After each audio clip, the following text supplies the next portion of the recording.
Добро пожаловать в мой канал.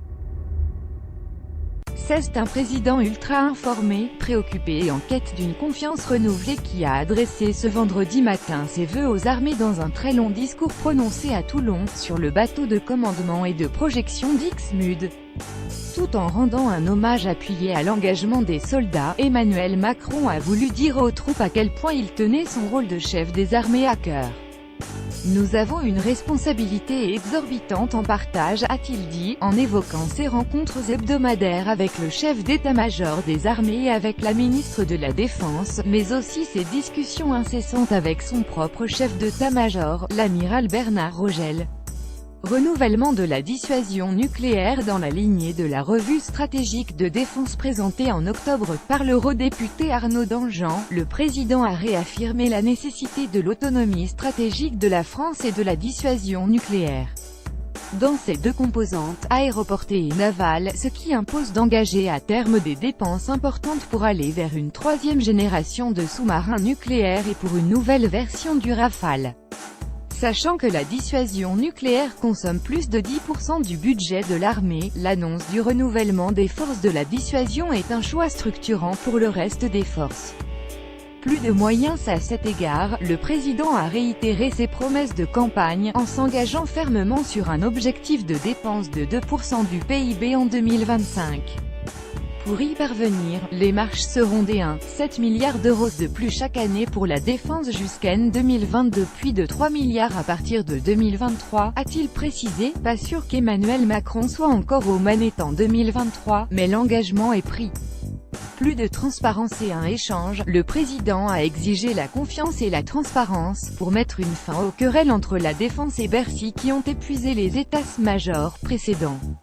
Ainsi le président a réaffirmé son objectif de sincérisation budgétaire. Le budget des opérations extérieures passera de 450 millions d'euros en 2017 à 1,1 milliard en 2020, a-t-il déclaré. En revanche, Emmanuel Macron a confirmé qu'il avait changé son fusil d'épaule sur le service militaire.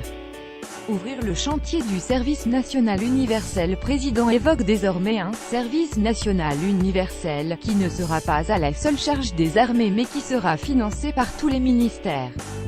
Devant la multitude des dispositifs déjà existants, service civique, volontaire, adapté, la secrétaire d'État auprès de la ministre des Armées, Geneviève Darrieussecq, en charge de ce chantier, devrait faire des propositions cette année pour une expérimentation régionale en 2019, halte au grand programme d'accord pour dépenser plus, mais à condition de dépenser mieux, a mis en garde Emmanuel Macron. Le président a donc écarté les rêves de grandeur des uns et des autres. Non, il n'annoncera pas de second porte-avions pour annoncer des dépenses consacrées essentiellement à rénover l'existant et à remplacer les manques capacitaires. Nexter choisi pour les blindés légers de l'armée de terre, ce qui signifie une livraison accélérée des nouveaux blindés Griffon pour l'armée de terre, davantage d'avions ravitailleurs et de renseignements pour l'armée de l'air, et la mise en œuvre rapide du plan Batsimar pour équiper la marine nationale de davantage de patrouilleurs afin de surveiller les zones économiques exclusives de France et surtout d'outre-mer. Autre poste désigné comme prioritaire, le renseignement, notamment satellitaire. Avertissement aux industriels, je ne fais de promesses insoutenables, mais je veux des mesures pragmatiques et de bon sens, afin de régénérer nos armées, a souligné Emmanuel Macron. Plus d'innovation, moins de programmes géants toujours sous-financés, des industriels de la défense plus performants, une direction générale de l'armement plus souple et plus ouverte aux innovations, le président a dressé les pistes pour la future loi de programmation militaire. L'impératif de la coopération européenne a réitéré longuement sa volonté de coopération européenne. N'ayez pas peur, a-t-il ironisé, en soulignant qu'il connaissait les multiples réticences de l'armée comme des industriels français vis-à-vis de cette coopération. Cette coopération ne sera pas un cache-sexe budgétaire, a-t-il promis, mais un moyen de démultiplier l'efficacité de l'armée française.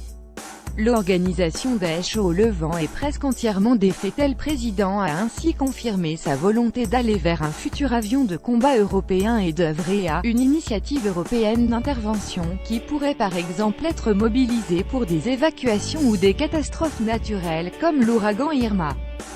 Sur le plan international, le président s'est félicité que l'organisation des Jeux Levant soit presque entièrement défaite tout en soulignant qu'il reste un énorme travail de sécurité et de développement à mener.